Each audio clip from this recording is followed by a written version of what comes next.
Welcome to Overwatch. This time we're going to be looking at the McCree gameplay video recently put out by Blizzard. Like with all of these videos, I recommend going and watching the original first. There should be a link popping up nicely at the bottom of the screen. Go and watch that, then come back and watch me ramble over it, and we'll focus on a few things during this match. In particular, I want to focus on three things. First of all, McCree's role as a duelist and where he excels and where he doesn't. Second, the importance of Symmetra in maintaining a good assault. And third, the ability of a Tracer to absolutely demolish people. Seriously, she does outstandingly on the enemy team this game, and I'm surprised the video isn't from her perspective because she gets like 4,000 points at the end. The map will be Watchpoint Gibraltar. Watchpoint Gibraltar is a pure payload map, so you're simply moving a payload from point A to point B to point C. And the mechanics for the payload work similar to Team Fortress 2, for example. Stand next to the payload moves. If the enemy stands next to the payload won't move. It's as simple as that. We'll talk a little bit about the map once we get started with the game. So let's talk about our teams. On the attacking team, we have McCree, of course. Pharah and Mercy make a comeback. Zarya up front and center, Symmetra in support, and Tracer around the flanks. On the defending team, we have Reinhardt taking up the tanking role, Symmetra in support, Torbjorn manning the turrets at the back, Reaper, Tracer and Pharah dealing out the damage. And just a quick footnote, like in the rest of the gameplay previews, it seems the Blizzard developers made the decision not to change characters during the game. This is technically the wrong way to play Overwatch, but it's just for clarity's sake, I imagine. Alright, let's get on with the game. So Operation Gibraltar, as we can see looking down here, has this nice little courtyard with a lot of verticality set up around it. You can think of the map as a canyon, as a sort of central path for the payload to follow, while there's a lot of pathways and things around it, above it, and just looking down at that pathway constantly.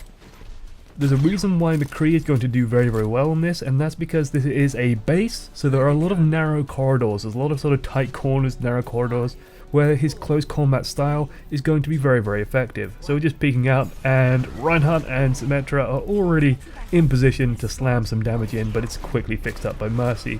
McCree does of course have the extra 75 shields from his own Symmetra.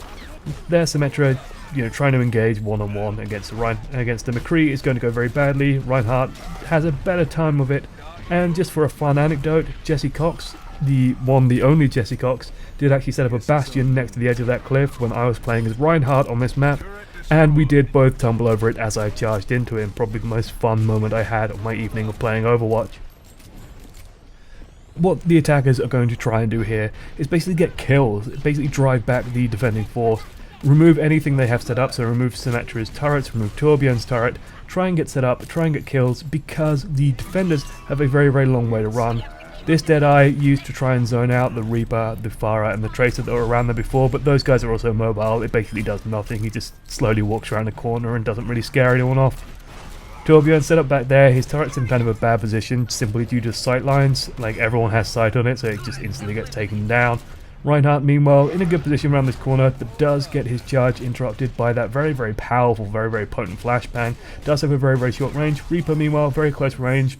In a close range one-on-one fight, Reaper and McCree, it will go to the McCree. He does do slightly more burst damage, while Reaper is a bit more sustained. That said, Reaper can also sustain his own health. Pharah with a very good ultimate driving over and off the point. Unfortunately, local Deadeye is a bit too sharp shooting for her and does take her out the sky.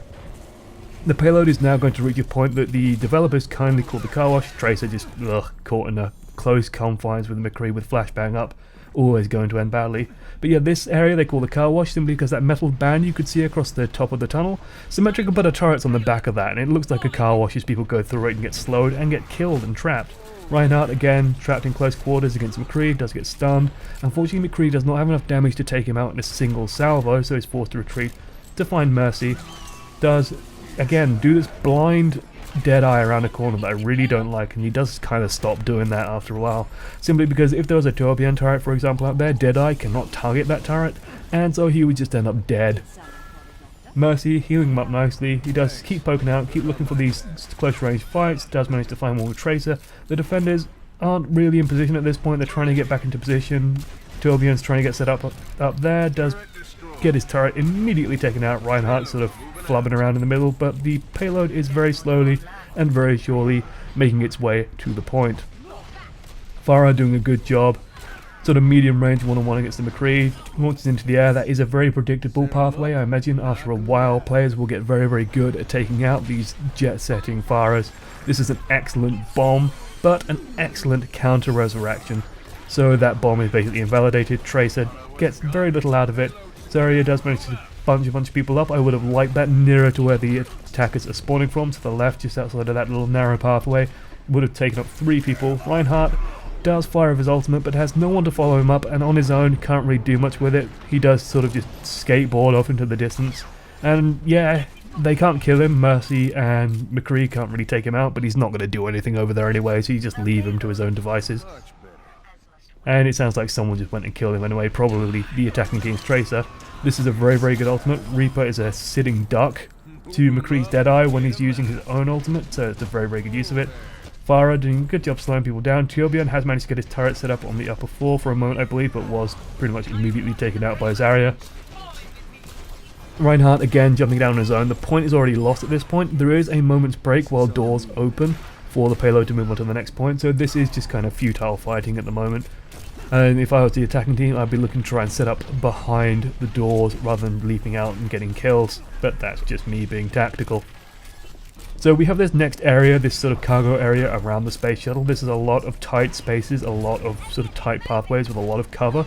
If you don't have vertical options, getting onto the upper floor for the attacking team is actually quite difficult. You have to move through some dangerous territory or take a long time getting around there. As such, Reinhardt is going to be very strong here, Reaper's going to be very strong here, and Symmetra is going to be very, very strong here. In fact, the entire defending team is very, very well set up to do this point. I would prefer a Widowmaker to a Torbjorn. I think she'd be a bit more useful. She has a lot of good firing angles in here.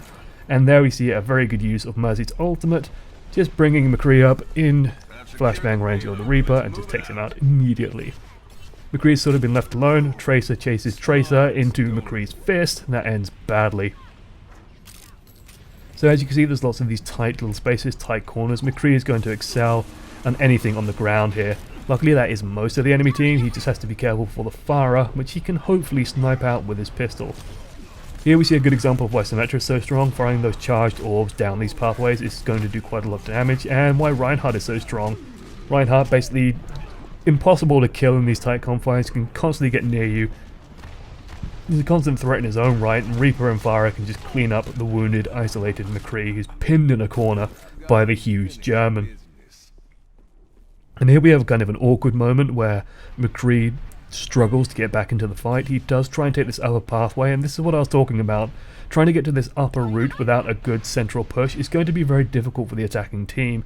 There are these catwalks you can try and get onto, but if the defenders are prepared for you, you're just going to get isolated, and there's no way you're going to push through it. He's forced to, run away immediately, pick up the health just for his own sake. He does have his ultimate, and does get a good use out of it here. Reinhardt does try and shield the Reaper, doesn't quite get it up in time. Reaper did manage to get some gain out of his ultimate, but yeah, not quite enough. Luckily it was the Mercy. Eliminating Mercy is going to be very, very important, especially if she is carrying her ultimate. That could be game changing. You've got to kill the Mercy first, basically. If you don't, she can pick up her entire team again, and that's going to be a problem. Zarya shield now on to McCree. He's going to try and push through around this corner with the support. Mercy as well hits 2 people in this tight environment with his flashbang. That should be enough for Tracer to punch through and hopefully start getting behind the enemy team, start harassing them. Unfortunately, there is, as we heard very chirpily, a turret ahead, and so Torbjorn somewhere has been putting up turrets, being a menace. That is more Tracer's problem, however, as the central push does manage to come forward. Reinhardt causing problems, causing some damage, does get this excellent ultimate off right into Farah's path. Mercy was not hit by it, however, so it does take a long time for McCree to come down. But the point is very, very steadily moving forward, and here we see the problem with Mercy, not killing Mercy. She's just brought people back up.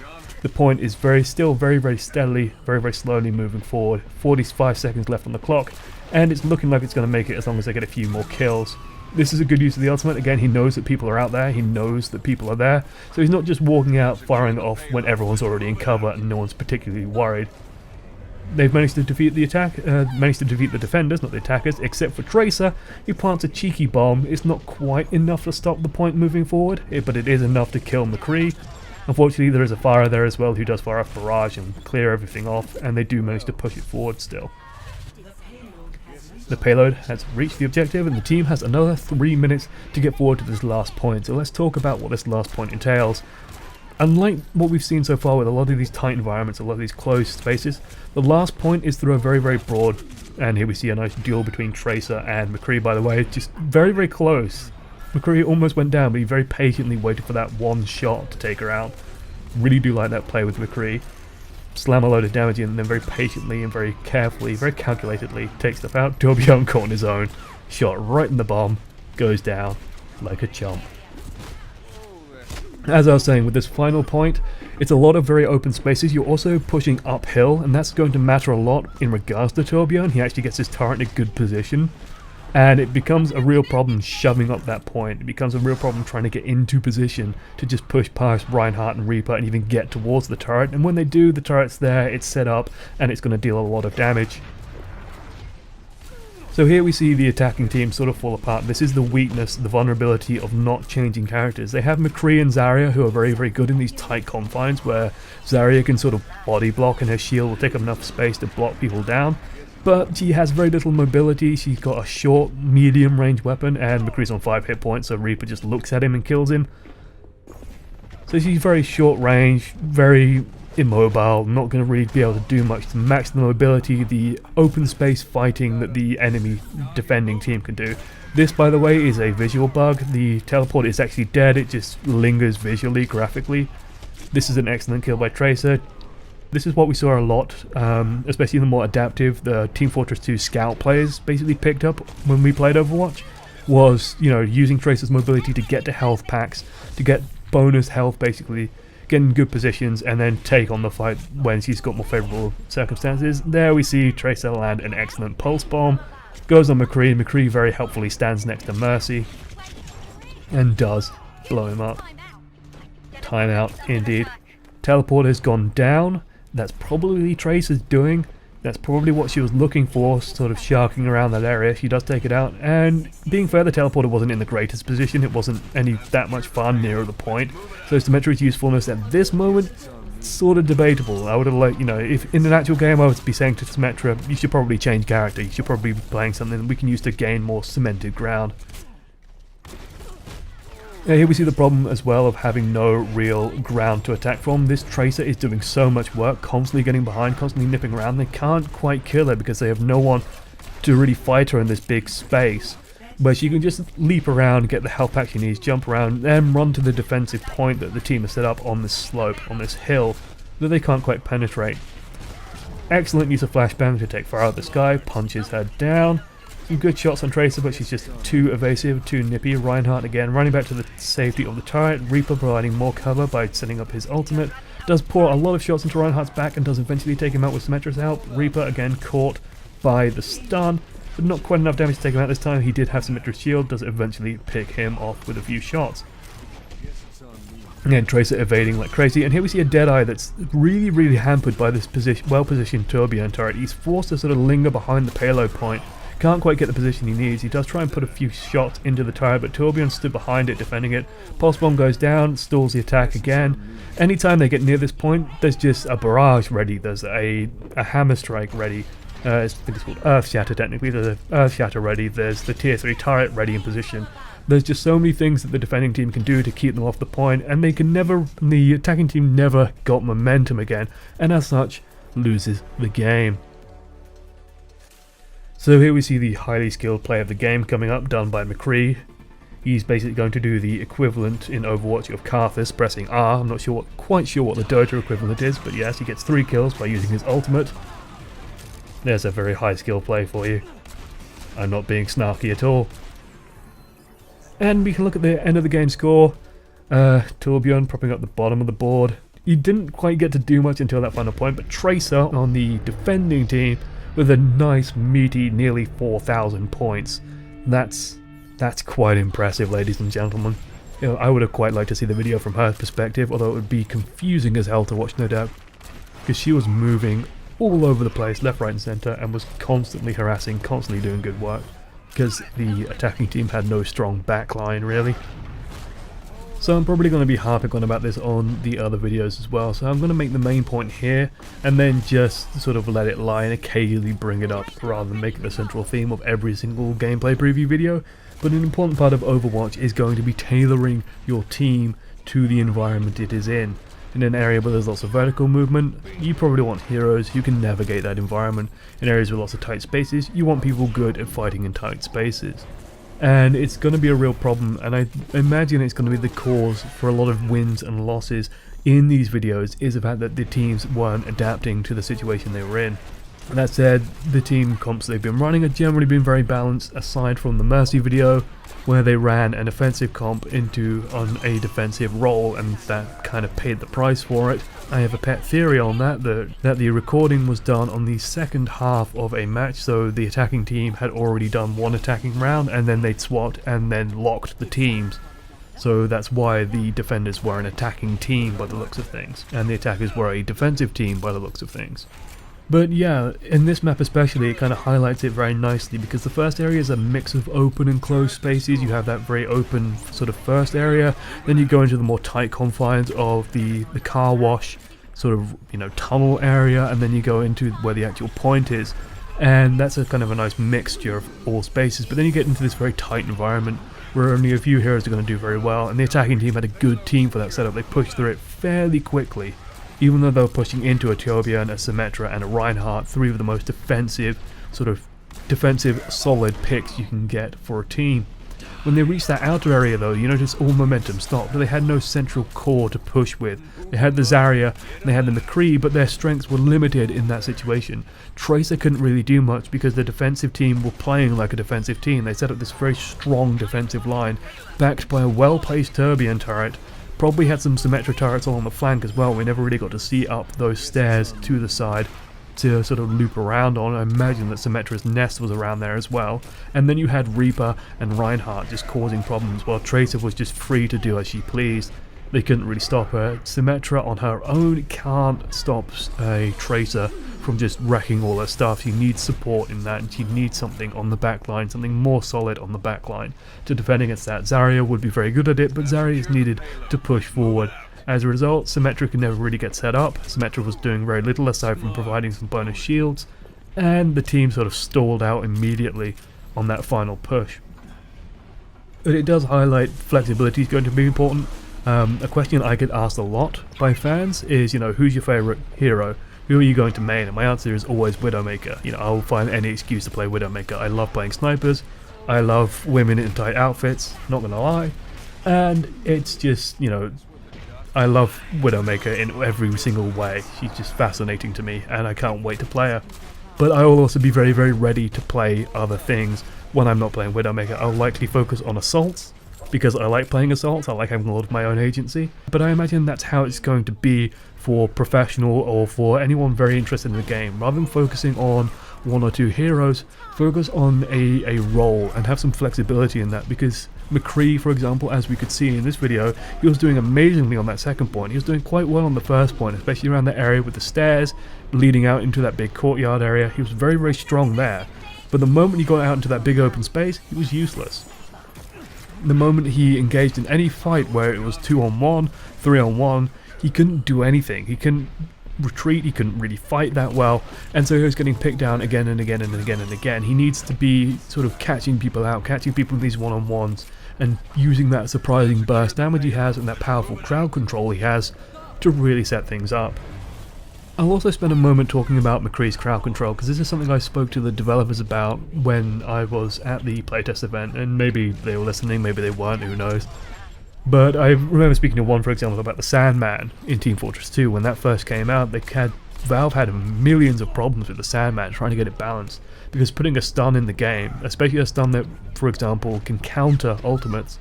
I did ask Jeff Kaplan, you know, what happens if McCree lands his flashbang on Reaper ult, and it will stop the Reaper ult apparently.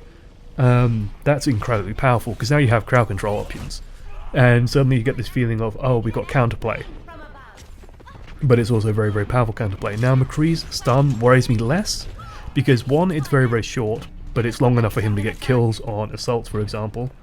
But 2, it's very, very short range. It's kind of hard to tell, but the grenade he throws will explode like pretty much immediately after he throws it. Just think of it as being a small area in front of him, not an actual grenade. And that actually makes more sense. And then it sort of makes a lot more sense in the context of the character. It makes more sense in the context of the game, where he's not throwing these long-range stuns out that will, stop people across the map. It's just something for him to use to sort of enshrine him as this close combat, one-on-one duelist god that he needs to be.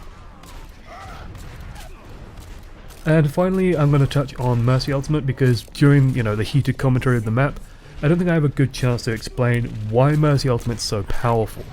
The reason why Mercy Ultimate's so powerful is simple, is that to take out a team, you're probably going to need an ultimate or 2 or 3. You're going to need something to happen to really make a convincing kill fest.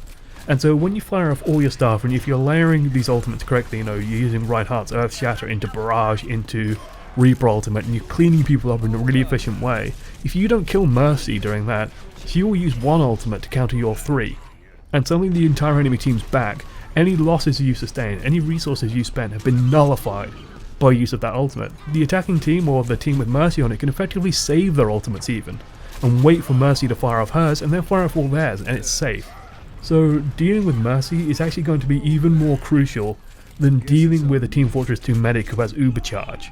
The Team Fortress 2 medic can save that single person, but he can't save the entire team with Ubercharge. I mean, technically a good medic can probably save 2 or 3 people. But still, it's not a complete team revive.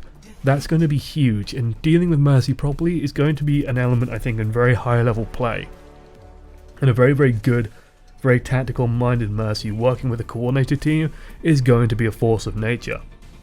Anyway, we have a million other videos to watch. I have a million other videos to make. I'm going to be churning them out slightly faster. Thank you for watching this McCree gameplay preview with me chattering over it. I hope that you've enjoyed listening. I hope you've enjoyed watching. I certainly have enjoyed talking about the game, and I hope to see you again soon. Toodles.